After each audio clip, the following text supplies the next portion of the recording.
പോയപ്പോ ഏത് പാട്ടാ പാടിയത് ഫസ്റ്റ് ജഡ്ജസിന്റെ അടുത്തുള്ള പാട്ട്? ഓഡീഷൻ ചാടി പാടുതന്നെ അല്ല, നല്ല റേഞ്ചുള്ള പാട്ടാണ്. പിന്നെ മറ്റേ ചന്ദമാമ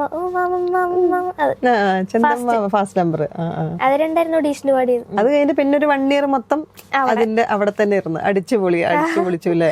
കാരണം എനിക്ക് തോന്നുന്നു വലിയൊരു ട്രെയിനിങ് സ്കൂൾ പോലെയായിരുന്നു അല്ലേ? ഭയങ്കര നന്നായിട്ട് അവിടുന്ന് ഇറങ്ങിക്കഴിഞ്ഞാൽ ശരിക്കും നമ്മുടെ പാടുന്ന സ്റ്റൈൽസ് ഒക്കെ മാറും. എന്തൊക്കെ വ്യത്യാസങ്ങളാ വന്നത് അവിടെ നിന്ന് ഇറങ്ങിയപ്പോൾ? കുറച്ചുകൂടെ നമുക്ക് പാട്ടിനെ മനസ്സിലാക്കാൻ പറ്റും, എങ്ങനെ അത് പാട്ടിനോട് എങ്ങനെ നോക്കണം, അതെങ്ങനെ ഓപ്പൺ ത്രോട്ടിൽ പാടുക, തുറന്നു പാടുക, അങ്ങനത്തെ കുറെ സംഭവങ്ങളൊക്കെ കിട്ടും. ഒരു പാട്ട് ഇപ്പം നമ്മൾ ഒരുപാട് പഠിച്ചിട്ട് പാടിയ പാട്ട് ഏതാ? മീൻസ് തീരെ കിട്ടുന്നില്ല ഈ പാട്ട് അങ്ങോട്ട്, അങ്ങനെ വല്ല സോങ്സ് ഉണ്ടാവും അങ്ങനെ? ക്ലാസിക്കൽ ബേസ്ഡ് ഒക്കെ ഉണ്ടാവും അല്ലേ? കൊറേ, അത് മിക്ക പാട്ടും അത്യാവശ്യം ടഫ് തന്നെയാണ്. അത് ഓരോ പാട്ടിന് ഓരോ രീതിയിലുള്ള ബുദ്ധിമുട്ടുകൾ ഉണ്ടാവില്ല.